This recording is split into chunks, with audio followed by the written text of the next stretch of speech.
Properties of the triacylglycerol. The most important properties of triacylglycerol is hydrolysis of triacylglycerol, rancidity, saponification, lipid peroxidation. Hydrolysis, rancidity, saponification and lipid peroxidation are the important properties of triacylglycerol. We will see one by one. First property of triacylglycerol which you should know is hydrolysis. So triacylglycerol consists of 3 fatty acids and 1 glycerol compound molecule. Okay. So this is catalyzed by the class of enzymes called lipases. So lipases are class of hydrolases. So these lipases, they hydrolyze this triacylglycerol. Okay. So what will happen? The lipases, they help in the digestion of these triacylglycerols. So the diet which consists of this triacylglycerol are hydrolyzed by the enzyme lipases. So lipases help in the digestion of triacylglycerol and releases glycerol and fatty acids. So fatty acids are absorbed from the intestine. So this is how the process of lipid digestion is achieved.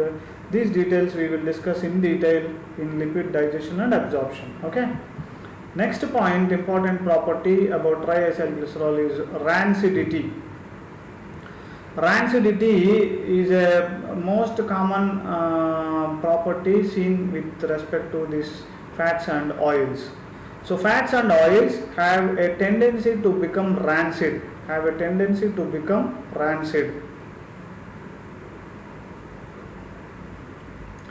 The term rancidity refers to deterioration of fats and oils. The term rancidity refers to deterioration of fats and oils. And appearance of unpleasant smell and taste. So this process of deterioration and appearance of unpleasant smell and taste is called as rancidity. So rancidity refers to the deterioration of fats and oils. Appearance of unpleasant smell and taste in the fats and oils is called rancidity. Rancidity of lipids may be due to hydrolysis or oxidation. So rancidity of lipids may be due to hydrolysis or oxidation. So rancid fats and oils are not suitable for consumption. We cannot eat such kind of fats and oils because they give bad smell, rotten smell. So we cannot use for consumption. So rancidity and lipid peroxidation can be prevented by adding antioxidants like vitamin E. So rancidity and lipid peroxidation can be prevented by adding antioxidants such as vitamin E. Okay. So the antioxidants, we have another chapter in your syllabus, so we will discuss more about antioxidants in that chapter. As of now, you remember rancidity and lipid peroxidation can be prevented by adding antioxidants like vitamin E. Another property of triacylglycerol which you should know is saponification. The hydrolysis of triacylglycerol by an alkali to produce glycerol and soaps is known as saponification. So soaps are synthesized from the oils. So what they do, they treat this alkali, they treat the oils with alkali so that they develop into soaps. This process is called saponification. Another property of triacylglycerols is lipid peroxidation. So lipid peroxidation, if you see in the living cells, lipids undergo oxidation. Lipids undergo oxidation to produce peroxides. In the living cells, lipids undergo oxidation to produce peroxides, and free radicals, which can cause damage to the tissue, which can cause damage to the tissue. Lipid peroxidation means in the living cells, lipids undergo oxidation to produce peroxides and free radicals, which can cause damage to the tissue, So, how to identify the fats and oils or good quality fats and good quality oils? So, to identify the purity of the fats and oils, we have certain methods. Why we have to identify the purity? Because there is a chance of adulteration.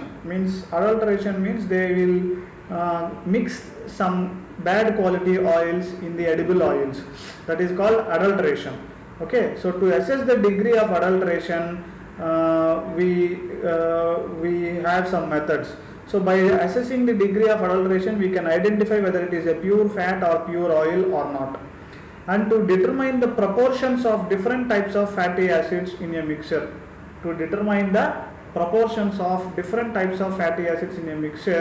we can identify, we have to identify. And to identify degree of unsaturation of fatty acids, then we can come to know what is the extent of adulteration done, we will see. So for identification of purity of fats and degree of adulteration, we have certain methods called iodine number, saponification number, Richet Mesial number, acid number. Iodine number, saponification number, Richet Mesial number and acid number are the methods to identify the quality of fats and oils. Then other properties of fats and oils, if you see, trans fatty acids. Trans fatty acids means the incorporation of hydrogen at the carbons on either side of the double bond. Incorporation of hydrogen at the carbons on either side of the double bond is called as hydrogenation. This is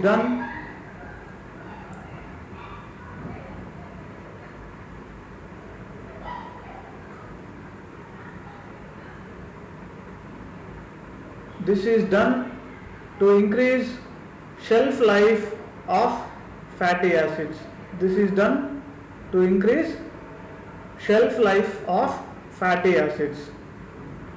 This converts naturally liquid polyunsaturated fatty